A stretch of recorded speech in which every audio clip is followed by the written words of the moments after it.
Linda. Hello, Sue. Hello. Mine's Stephen Hammond. Oh, right. Hi, Dick.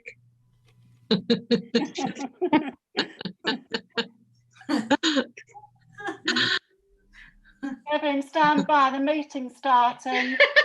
I got it with the doll. 5, 4, 3, 2, 1. Well, hello there, everybody. Hello. Hello. And how are we all? Fine, thank you. And there's my brother. Oh, my goodness me, my brother. You're looking well today, Con. You've changed your hair again. You had it looking lovely the other day. No. Well, that's the way it is. Well, Con, shall we start? Right, let's go. Let's go.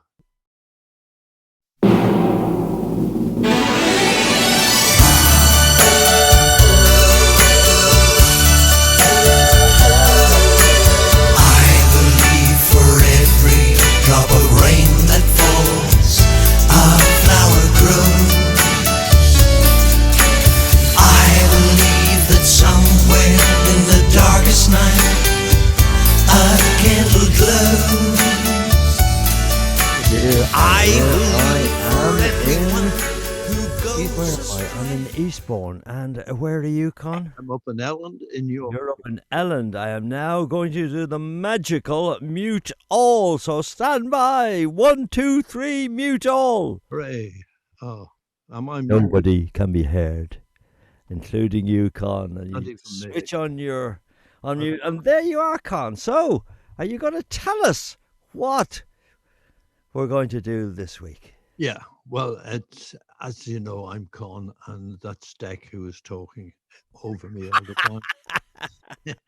And what we got up to this last month, that's what we'll be talking about, first of all. And then Deck had a contest, this talking contest, so he'll be telling us about that. Quarterfinals, so where he'll tell us all about that. And then what about our friend Bobby Ball? We'll be talking about Bobby and his unfortunate demise. And then memories, we've got lots of memories from 2014 and 2016. And then who's got a birthday? Who's any birthdays up there? We'll talk about birthdays. And then a special epic as promised. We've been working on I Believe, so we'll be showing you that I Believe, the epic. And then we'll have our competition. And of course, as usual, whoever wins the competition gets to ask any questions they want from Deck and myself. And then to finish off, we'll be singing Marie, which is another one of our many hits over the years. So what we got up to, Deck, what did you get up to in the last month or so? Well, in the last month, I've had a sort of a quiet time, really. For me, a quiet time, but not really quiet. I really enjoyed working on the video of I Believe.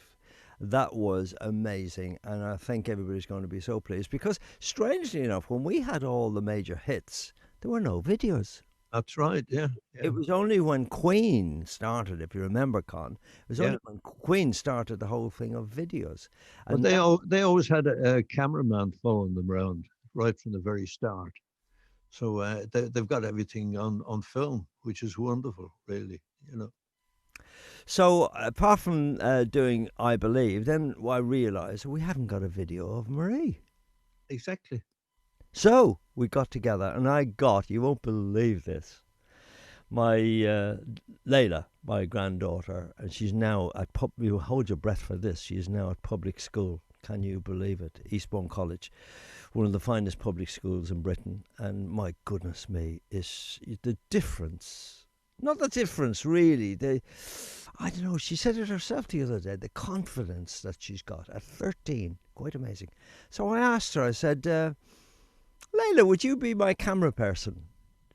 No problem at all. And she's always, from the age of 6 or 7, She's always been wanting to get my cameras out, my lights out and everything, and the microphones out. And she's always wanted to come dine with me, an X Factor. And I had to be the 4 judges, by the way, and then change my character for each, and she had to perform. And that was it. But I asked her, would she be my camera person? And she did it. And when you watch Marie, just bear in mind, all my shots, all my camera work is Layla, aged 13. Isn't that astonishing? Fantastic. But I got something together. I always have a camera with me, and I thought I'd share this with you, which is quite good. Have a look at this. I hope it's on. I can't see under here. Now look at that. This is the amazing smile of the new Sandy after the dentist. That is I can't believe it, Sandy. That is superb. That is superb. I've got 2 at that. That's amazing. That is amazing, Sandy. Amazing. Now this is a horrible day. Windy, horrible, nasty. I'm going for a lovely lunch. A lovely lunch at my daughter's house. Do you know I can never find my daughter's house? Ah, here we are. Now it's all being prepared. Can you just take a picture of the lovely cake I made? So nobody wants to see a picture of scraps. I can't eat any. Everybody's complaining that I've taken a picture of an empty plate, but the truth is I forgot to film the full plate, and it's absolutely gorgeous. Everything has been gorgeous. There's the plate again, and we had beautiful broccoli and carrots. We had roast potatoes. We had Yorkshire pudding, curly kale, which was nice, and of course gravy, the gravy boat. The complaint was there was not enough gravy. I'd actually like some more gravy, Daniel. Yeah, but you can't. Well, Yeah, this is nice. on your phone. Never done this before. A takeaway from our favourite restaurant, Pomodoro e Mozzarella. And it's all wine, and it's Free bottle of beautiful. wine. And a bottle of wine. Anniversary. And I don't drink. Crazy. Anniversary. And look. Anniversary I know it's flowers. anniversary. Thank you very much. Yeah. Lovely. They're beautiful. So we're having a lovely time on our anniversary. Thank you very Mine's much. got spoiled. Loads of perfume. Oh yeah, loads of perfume. Yeah. You like this CD as well, Mummy. That's why Very I got it, 'cause expensive. it's nice chilled stuff for you. I'm not into those vegetables. I wanted courgettes. Oh well. Just one little glass because I'm driving. Yeah. And it'll be here then when you want it.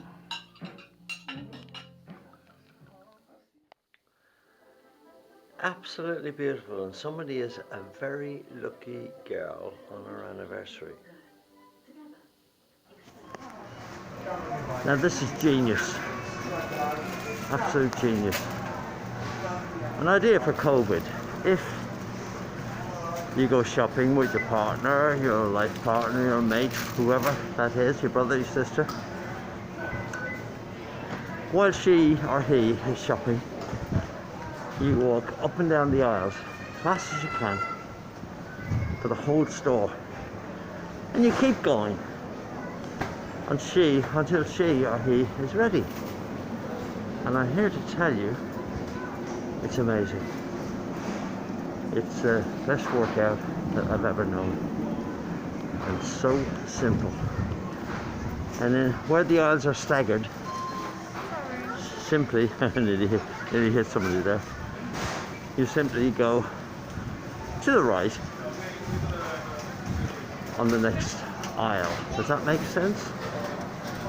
So I'm here at Tesco in Eastbourne, and I've walked up and down.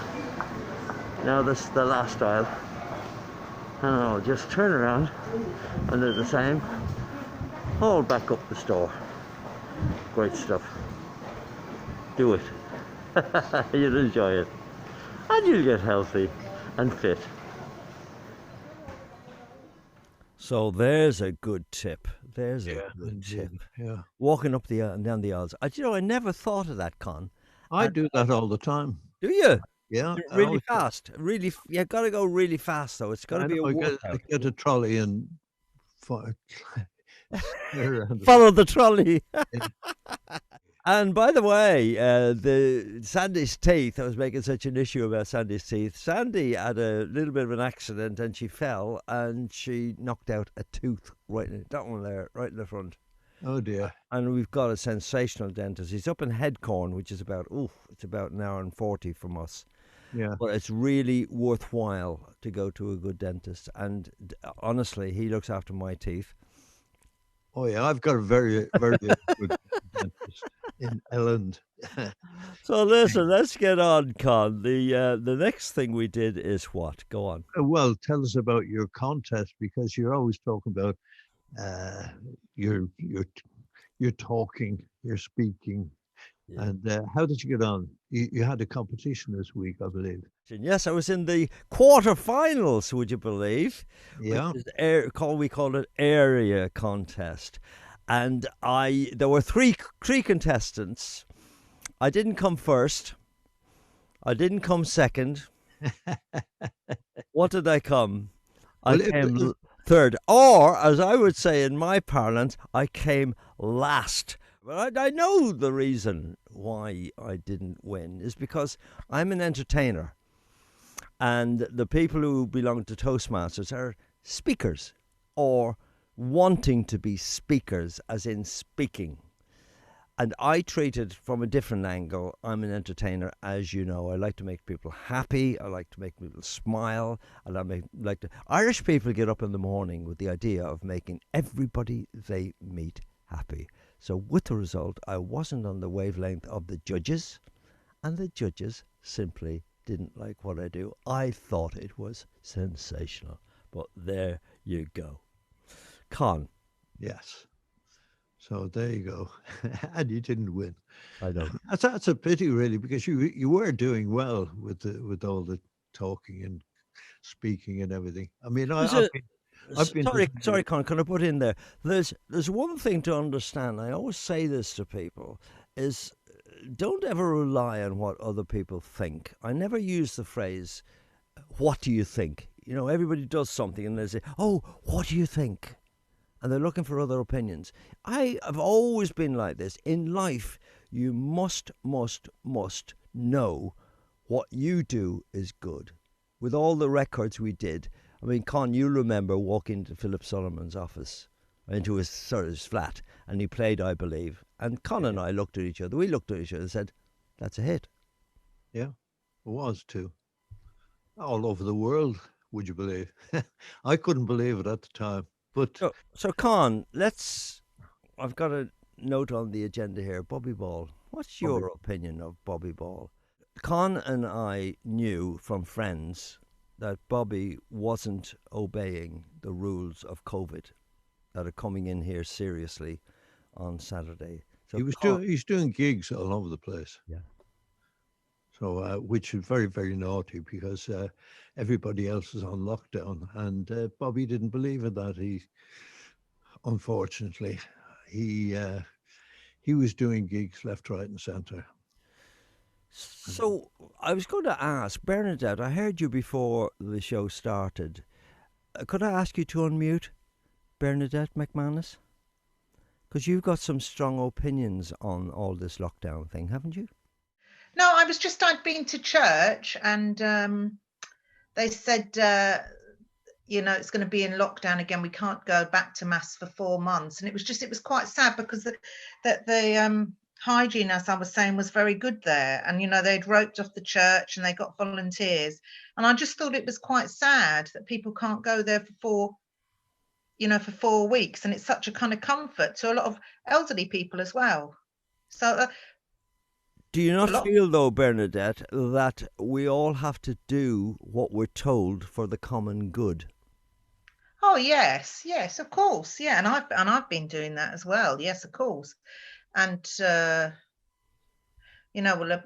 apply to that. Yes, of course, but of course I will do. Yeah. Yeah, of course. Maureen, what do you think? Do you think we should do what we're told? Because up till now, doing what we're told doesn't seem to work, because we do know that there are an awful lot of people simply will not do what they're told. Sue, I'm looking at you on my screen. Sue, what do you think? As I say, it doesn't seem to be that the government letting us do what we're told in our own way doesn't seem to work. What do you think, Sue? I agree. I think a lot of the younger people just don't believe they're going to get anything, and if they do, it's going to be so mild for them that they can go out and enjoy themselves. They don't give a thought to the older people at home. Yeah. Not everybody, but an awful lot of them. Yeah, what's happening is actually they're bringing it, they're going out, enjoying themselves in pubs and clubs and everything, and then bringing the bug home to their elders. And that's what's happening, I believe. Yes. Yeah, could I ask everybody just to obey there's a common rule now on Zoom that if you want to speak, just simply put your hand up and I'll invite you to speak rather than speak. Do you know what I mean? And butt in and everybody. Marjorie, we've got a situation. Marjorie Tim, we've got, just unmute yourself there. We've got a situation in this country where, yes, there's a complete nationwide lockdown from Thursday, but a lot of people, including myself, are not happy with the situation. The schools will be open and the universities particularly will be open, and the universities are absolutely rife with COVID. What do you think, Marjorie? I kind of disagree with the schools. With the economy, there's more and more people being tested for COVID. So obviously more people will have it, you know, they find they're positive, but less people are dying. We have a very low death rate, and people seem to be, unless, you know, the elderly with a lot of conditions like diabetes, asthma, things like that, they don't really die of COVID, they die with it, you know, because these other diseases are just, you know, are really the things that cause the death. But over here, they count it as COVID, so the hospitals get more and more money. And I don't know, I agree, you know, we have to wear the masks. I take the dog out all the time to the park. To me, fresh air and sunshine is the best thing. And I don't know, we just have to wait and see. It's gonna, I wonder about what they call herd immunity. It's just gonna phase out. Marjorie, I've got Linda. I fully agree with what you said earlier, Dec, that they should be closing schools and universities. You know, these young people are going off to university, they're free from home, they're let out on their own, they want to party, they think because of their age they're going to be fine and it's not going to affect me because I'm young, etc. And they don't think about taking it home to their older relatives. And as far as saying that people with diabetes and asthma and so on are dying of those diseases and not of COVID, I'm not altogether in agreement with that. You don't normally die of diabetes or asthma and so on.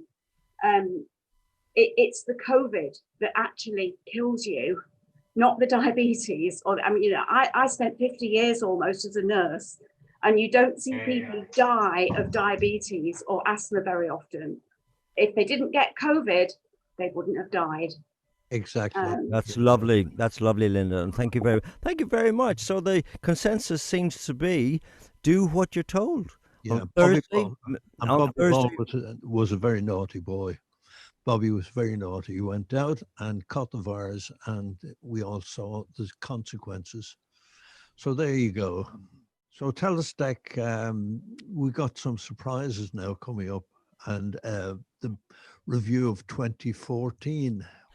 Yeah, we were surprised last week. We were surprised last week that very popular it proved to go back in time and just a few years and go back in time. So I fished out some stuff from 2014, and it's very, very interesting to look at it now. So have a look at this. All these gentlemen. Burr Hill Golf Club. For a lovely day with Jess Conrad. Isn't that lovely? Now this is a competition where you pay £5 to the charity, and if you hit the green, which is up there, then you get £10 back. And guess who hit the pin? I didn't hit the pin, but I hit the green. So look, I want a photograph of you giving me that £10. Thank you very much. That good? Lovely. Deck's a wonderful golfer. And that's the proof. And we couldn't do one of our Bachelors monthly reviews without Gig of the Month. And this was in Newark, in Sussex.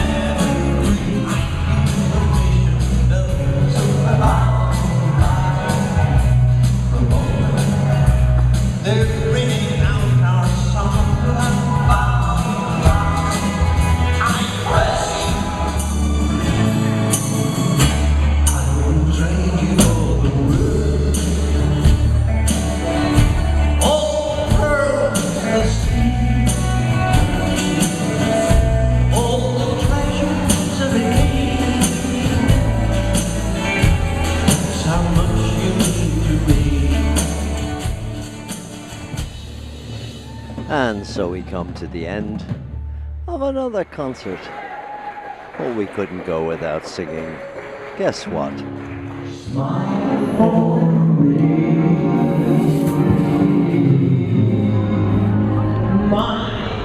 Blackpool, yet again, walking down the pier. And it's a very, very long pier. Whew. The weather is absolutely beautiful, and we're having a lovely time here in Blackpool. We've got a fan club get together today, so that should be fun. Lots of fans coming to see us. We're having tea, afternoon tea with them, Colin and I.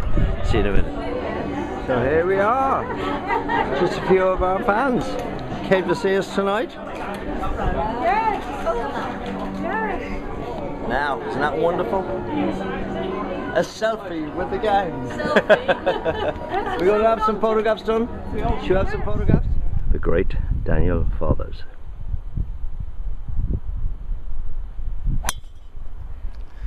Used to be a scratch player. Dropped 5 shots that day. Where did that finish? Landed sort of right half of the fairway. Right half of the fairway. Nearly as far as me. Look to the left as I'm hitting this shot. We had noticed just a small puff, and then of course when we looked, that's what happened.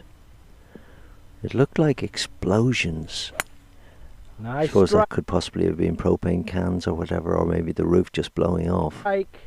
It was quite something. And no, you can see explosion after explosion. What it looks like, but no noise. No noise, funny enough. The one, come on, baby. Yep. Pin high to the right in the woods. Thank you very much. How do you stop that? We've now found out that that's our delightful pier. Eastbourne was very lucky that the wind was blowing to the east, so along the coastline, so it actually didn't blow the flames up the pier or down the pier. After explosion, now it's...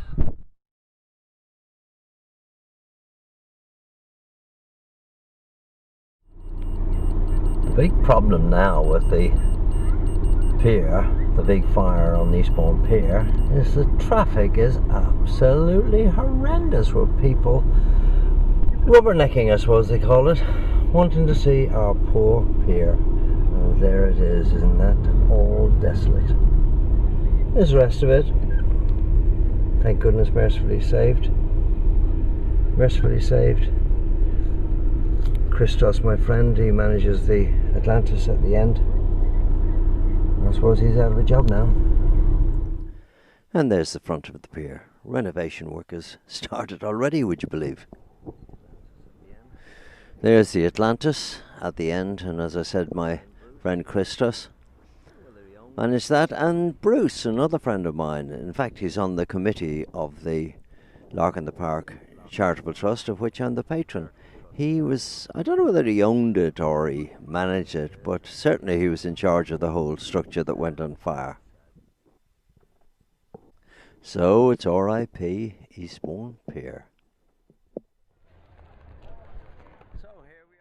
They've done a good job in rebuilding it, haven't they? I've got a clip here I want to show everybody, and it goes back to 2016. And in the clip, there's two of my childhood friends.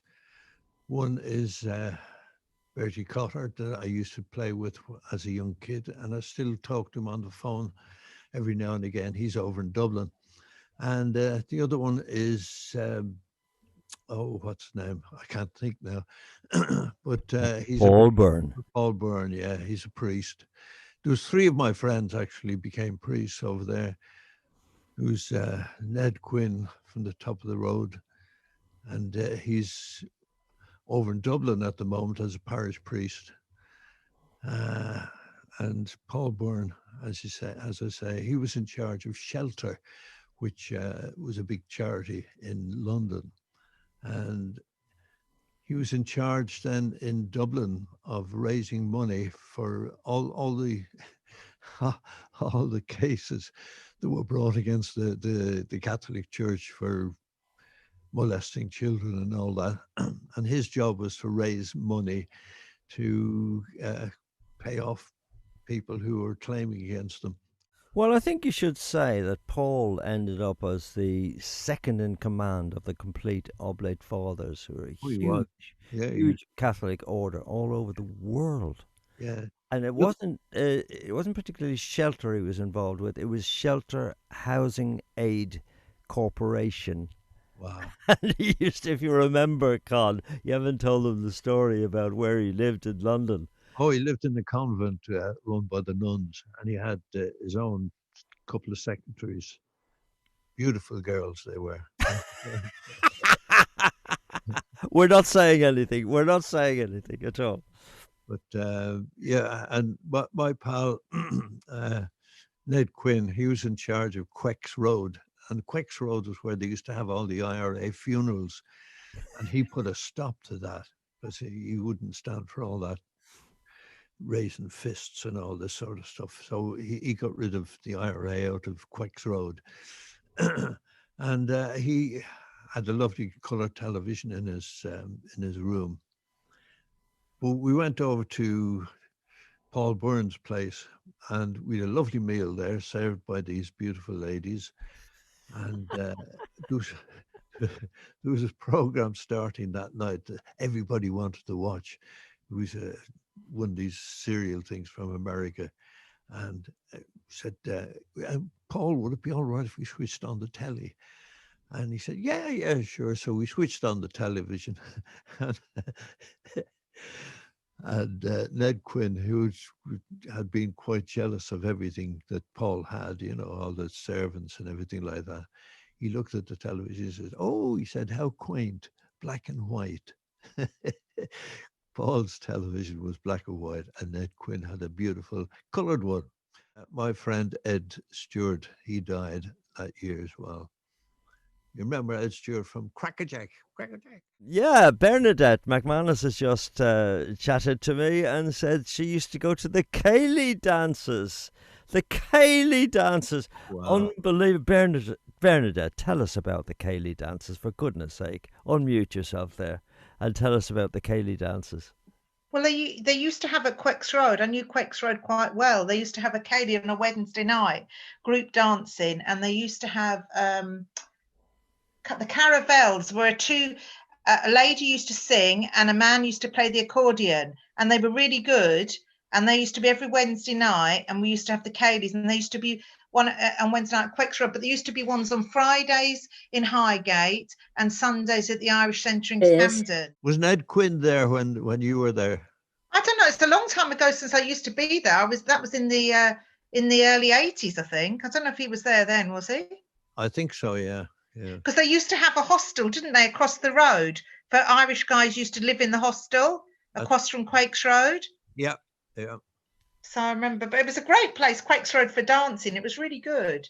Bernadette, you've brought me back to memories of my childhood, because that's where I used to go. I used to go over to Glasnevin, to the parochial hall, and the priest used to stand there, and if you danced too close to a girl, no close dancing, it's a sin, it's a mortal sin, you'll all go to hell, so no close dancing.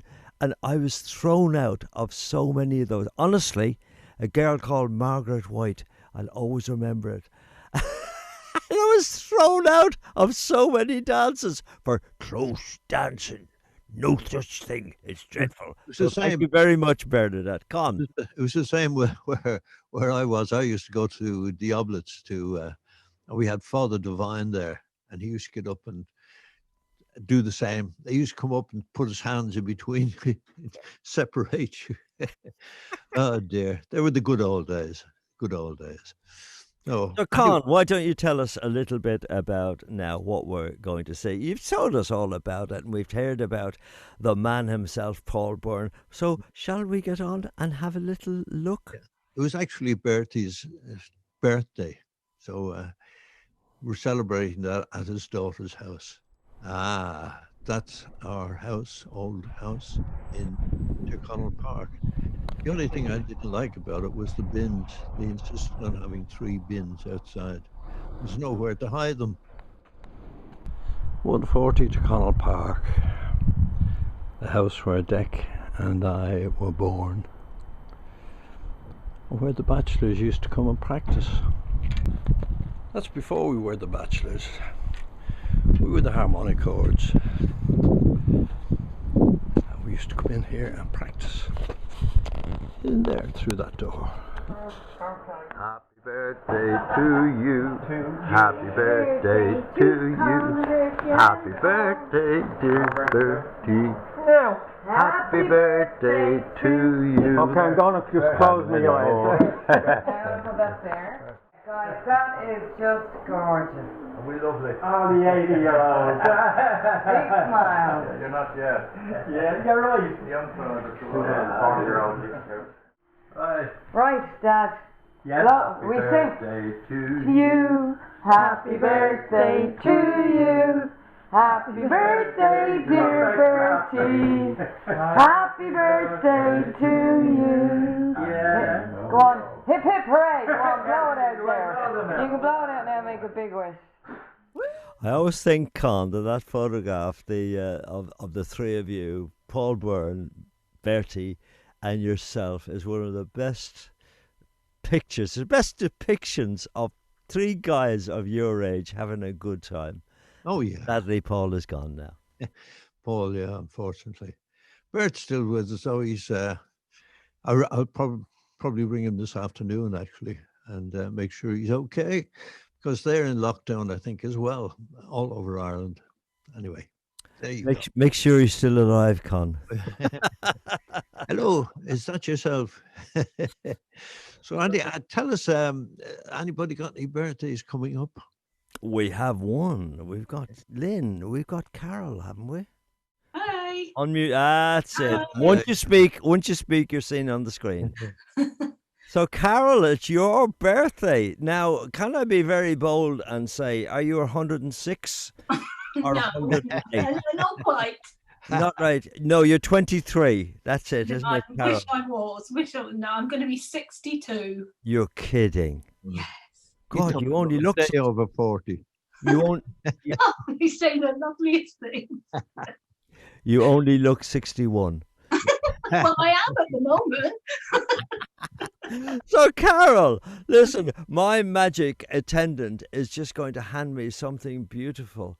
Now, look at this, Carol. You won't believe what I'm going to bring onto the screen. Look Oh, Oh, look at that. now, Carol, we're all going to sing Happy Birthday to you, Carol. Happy Happy birthday. birthday to you. Happy birthday, dear Carol. Happy birthday to you and many more. So, Carol, Carol, make a big wish. Are you ready? A Yeah. big wish, and on 3, blow out the candles. 1, 2, 3. Wow, that was magic. Isn't that amazing? That is amazing. Carol, are you going to tell us? Are you going to tell us what your wish is? No, as it won't come true. So how are you coping with I that? wish for us all to sort of just be well, just Oh, yeah. keep safe and come out the other end, really. Yeah, Everyone. exactly. That's all we can hope for everybody. Absolutely wonderful, Carol, and enjoy your birthday. When actually is it? On the 13th, On the 13th. 13th. next Friday, 13th. We'll be thinking of you. Lynn, over to you. Us fans would like to wish Connor happy birthday, and we've got something nice for you. I've got my assistant doing the honours, the same as next assistant. Because my birthday is on the 18th of Yes, November. we want to wish Connor happy birthday for the 18th of November. Thank you, Lynn. Hope you have a lovely day, and here is cake with candles for you to blow out, Con. Oh, lovely.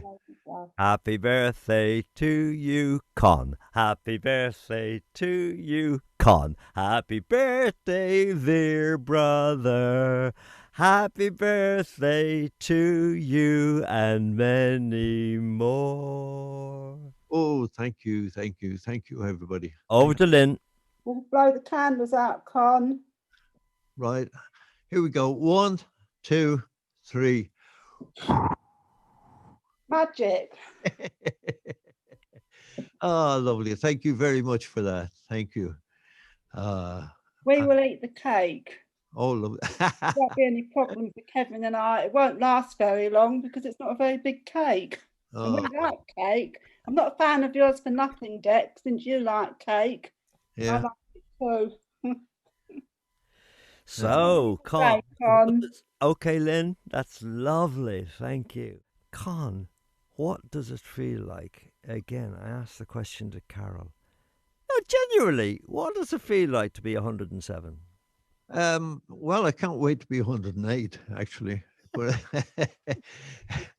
it's, you're as young as you feel, or as I say, you're as young as a woman you feel. Oh dear, I still feel like a teenager, but unfortunately my body doesn't feel that way. But just keep going, and take each day as it comes. I wake up in the morning, I look in the obituary columns, and if my name isn't there, I get out of bed. So there you go. What did Hal Roach used to say, Con? Treat every day as if it's your last, and one day you'll be right.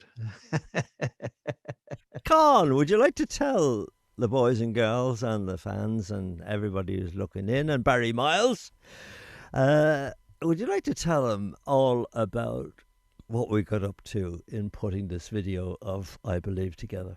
Well, it took us, it was quite an epic, actually, because the song we recorded back in 1964, and I remember it was 2 American chaps came over from all the way from America and recorded it with us, and it was a hit. Luckily for us, it was a hit all over the world. Art Snyder. And anyway, we decided that we'd make a video to play it on this show. And it took a while, actually, little bits and pieces.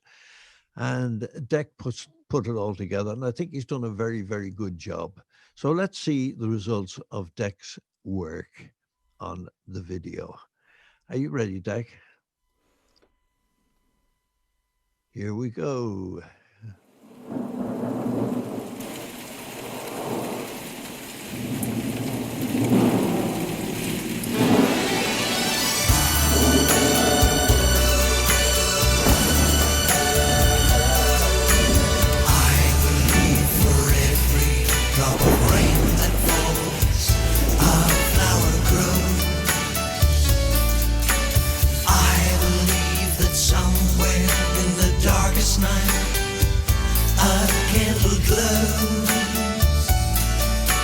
I believe for everyone who goes astray, someone will come to show the way.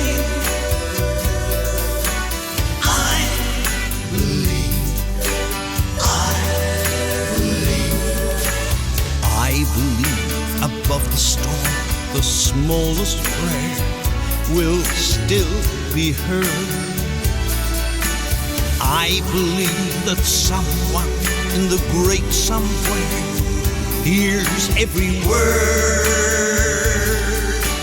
Every time I hear a newborn baby cry, or touch a leaf, or see the sky, then I know why.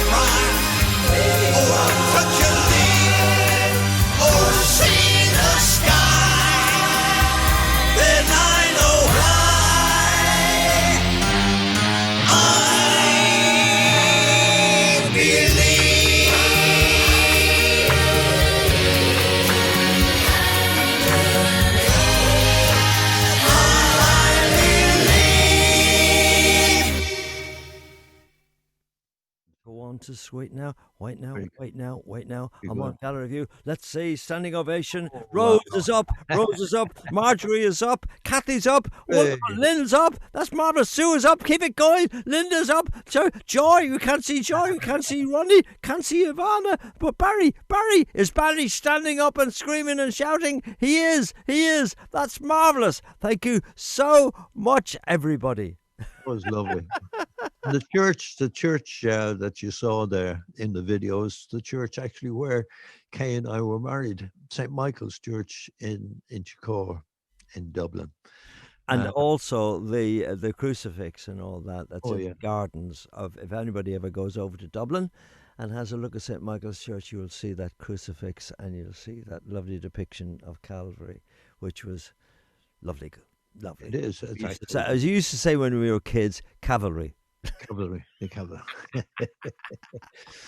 Yeah. Oh, Sue dear. Berman has just said that that's still my favourite song. I tell you what, Con and I tried to capture in that is the fact that our recordings, we were the first band ever in the world, hit band, to ever what they call multi-track. In other words, we were able to sing along with ourselves. We started with we were the first ones. We did 4-track. The Beatles did 4-track as well. And then the Beatles, who were only up the road in Abbey Road, we were in West Hampstead in the Decca Studios, which were far superior, by the way, to Abbey Road, had better technicians and better inventors of equipment. And they actually started with us on 4-track, but it was us that decided how we would use the 4-track. What they did, and if you listen to a Beatles track, you'll hear that the orchestra, the band is on one side, the drums are on, and the vocals are on the other side, and it's all separated that way. But what we did was create a complete stereo image. So the orchestra was on 2 tracks, left and right, and then 1 track for us. But we discovered that we had a track spare. So with Ivor Raymond, we decided that we'd put some extra harmonies on. And right from that time, in fact, I believe was the first track ever for a pop band to have extra harmonies on. And very, very quickly, the Beatles realised what we were doing and they copied it. Con. Yeah, and it's also the shortest #1 record in the world. Did you know that? It's 158, I think. Slightly wrong. Yeah. Ain't no sunshine when she's gone. Yeah. That comes in. I think it's something stupid like 126, but we're definitely either the second or the third. Definitely. Well, But Mike Reed, the DJ, he told me that it was the shortest. Uh, so he obviously was wrong as well. So there you go. Well, if you realise that version of I Believe is slightly longer, and I got it up to 2 minutes and 8 seconds. Oh, wow. But what I was really saying, Con, to the ladies and gentlemen, the boys and girls, that we've always done those multi-harmonies, but we've never depicted that in what we did. So I did the Queen trick in that video. If you saw wherever there were multi-harmonies, you saw multi versions of Con and I. And that's exactly the way we recorded. Now, Con, what are we going to do now? The competition. Well, we're going to have a competition, yes. And we racked our brains to try and think of a question. And Dec came up with the idea of asking everybody, what size shoes do I take? Does anybody... Con, please, yeah. You do this every week. You've got to set up the competition. Oh, set it up. Go on then. You set on you go. I'm fiddling away in the background. Yeah. Okay, well, as you know, the competition, and to answer the question, you go down there to where does it say it? It says chat, I think, down there at the bottom of your screen. It's right there on my screen. and you answer the question. So, as I said, the question is, what size shoes do I take? And you maybe have a guess at it, So, Dec, can you see? I'm looking very carefully. Now, Con, is it English measurements, American measurements, or is it European measurements? Well, English measurements I go by. But I must say my daughter, Carol, was very kind. Last Christmas, she bought me a pair of gold shoes, which were one size, but unfortunately they were American size and they were too small for me. Well, so far, Con, we have absolutely nobody answering the question. Come on, make a guess. Size 11 from Bernadette. Size 11. No, not size 11. Let's see, anybody else? Come on. Have a guess. Size 8, size 7, size 6, size 10, size 11. Size 10. 10! Linda, you've got it. Size 10. And Sue got it after you, but Linda was first. So, Linda, would you like to unmute yourself and make sure that we can see you and all the stuff that goes on? Would you like to do that, please? Where are you, Linda? I'm here. You are there. That's lovely, Linda. Yeah. It's lovely to see you. So how are you tell us exactly how you're going to spend the day today, Linda. I don't know how I'm going to spend the rest of the day, really. I've been to church this morning for the last time in a month. We're back to on-screen services now for a month again. But now doing this afternoon, so I don't know for the rest of the day. So what are you going to be doing? Golf? No. Gardening? Probably a bit of gardening, yeah. Sowing plants and seeds and cabbages and all sorts of things for next year. So I'll be eating them next year, please God. It's a strange times. But there's lots of other little jobs around the house to do, like a bit of painting, a bit of, and as I say, lots of gardening to do. Get it all ready for next year. So there you go. Enjoyed your Harvest Festival the other week. Oh, yeah. I thought your Harvest Festival was lovely. Yeah. Do you not do any gardening, Dec? Yes, I do. I look after my daughter's garden. I had a situation here. As you know, I'm a 1/5 owner of Stanton Prior. I've got the whole top of Stanton Prior, so we've got beautiful gardens. But unfortunately, we were lovely for years and years and years, me looking after the garden with the gardener, Gordon, the old retainer. And then Gordon sadly died. He didn't die, he just gave up. And then I think he's died since.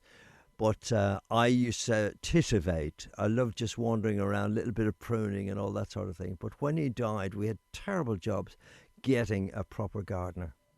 And really, that was a massive job. And the gardeners that we got were drunks, they were alcoholics. Oh dear! So I ended up looking after the garden almost on my own, and I loved it. I went out at 5 o'clock every evening. Sandy used to throw out a gin and tonic in an army flask out of the top window. Can you imagine? And hopefully land on a bush or whatever. And I'd sit there and maybe I'd have another gin and tonic. And I used to look after the garden, and that was good. I loved it. But unfortunately, as happens in situations like that, various other people came to live there, didn't share my enthusiasm. Quite nasty people, actually.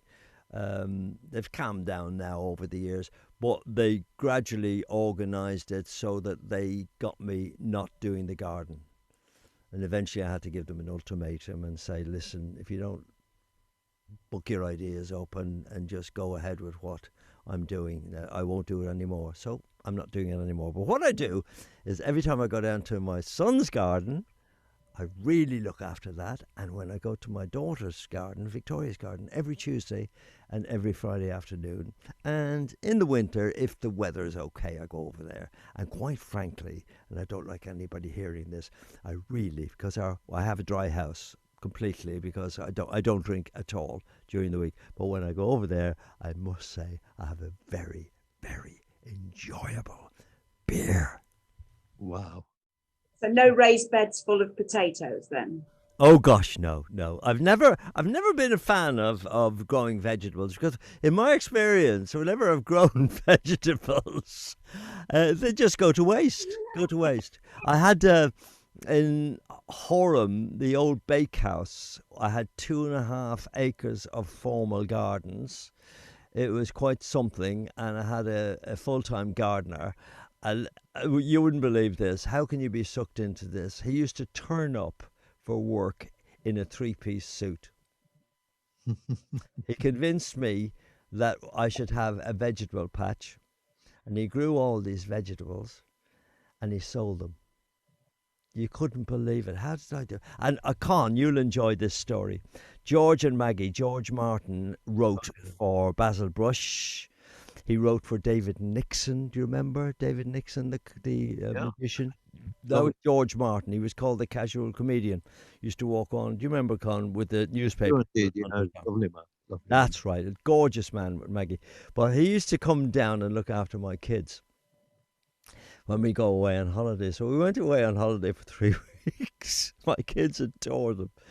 Oliver once looked at him and said, George, if you let me sit on your knee, I will make you my best friend for life. Isn't that lovely? Lovely. But George and Maggie came down, and after the 3 weeks, I said, how'd you get on, George? He said it was wonderful. I'll tell you what we really enjoyed. Now, this was in June. I'll tell you what I really enjoyed, he said. He said those baby potatoes were beautiful. But they were so small, and I had to dig up the whole bed of potatoes to get enough for a plate. I said, George, they're not supposed to be harvested until the end of September. And they're supposed to be that size. Well, there we are. That's me on gardening. And listen, Con, shall we get on? Thank you very much, Linda. That was lovely. You didn't get to do much talking at all. Well, it was fun listening to the gardening stories.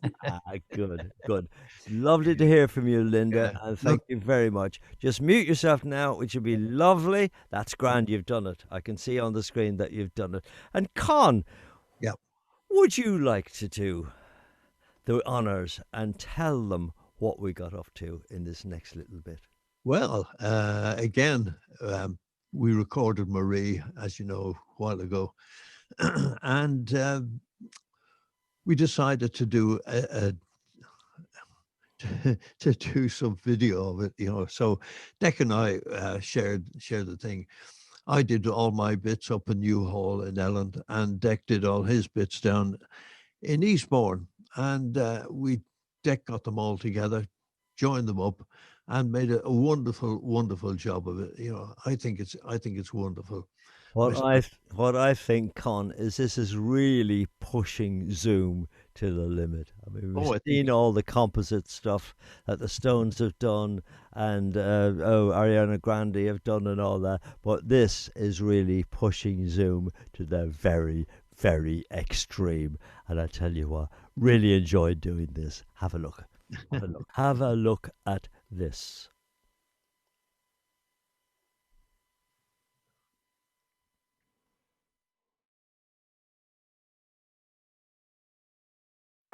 Marie, Marie, Marie, Marie, the dove's brave. Marie, Marie, you'll soon be waiting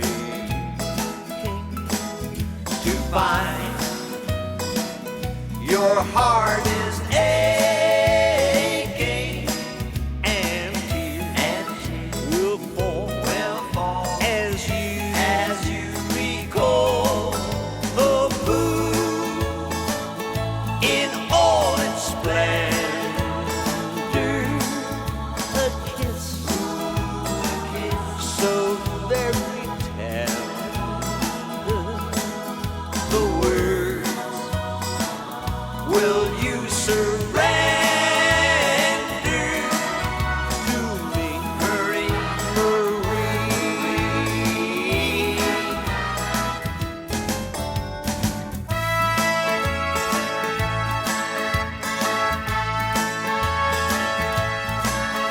Marie, you'll soon be waiting to find your heart is aching, and tears will fall as you recall the moon in all its splendor. A kiss so very tender. The words, will you surrender to me, Marie, Marie, Marie?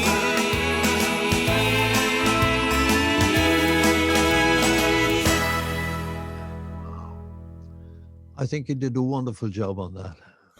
I tell you what, ladies and gentlemen, wait now, got to get the applause, got to get the applause, got to get the applause, got to get the applause. And Barry, you're still not showing us this. Look at that, look at Carol going mad. That's terrific. And Maureen going bananas. And Bernadette is going absolutely, totally bonkers. Kathy, terrific. Marjorie, that's lovely. And Lynn, and that's terrific. And thank you very much for that applause. Lovely. And that window that was behind me on that, everybody calls it a rose window. It's not. It's actually an apple and pear window. Really? Apple and pear window, it's called. So there you go. Tell us why is it called an apple and pear window, Con? Because all the things around the outside look like pears, and the thing in the middle, which is round, looks like an apple. So it's called an apple and pear window. And that's official. That's Oh, official yeah, of the buds, yeah. Yep. That's amazing. Didn't know that. Well, Con, let me get the clock and see how we've done, because we always aim for half. Oh, Con, we've gone a little bit over. I'm a great believer in giving value for money, so it's good. Go on, your hands up.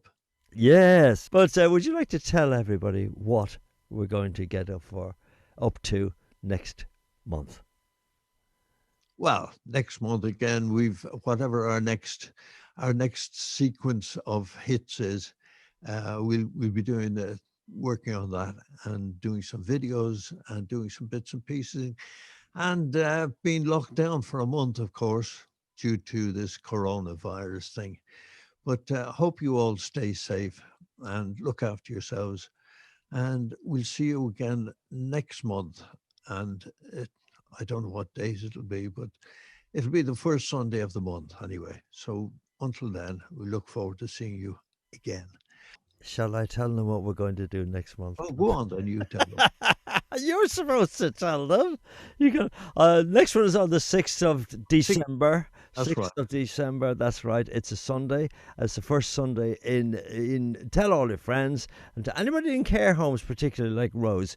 I think that's marvelous for care homes. It's terrific. Tell them all. We're going to. Con has got a favourite song, which I know he sits at the piano and he tinkles away, and he always loosens up his voice with this particular song.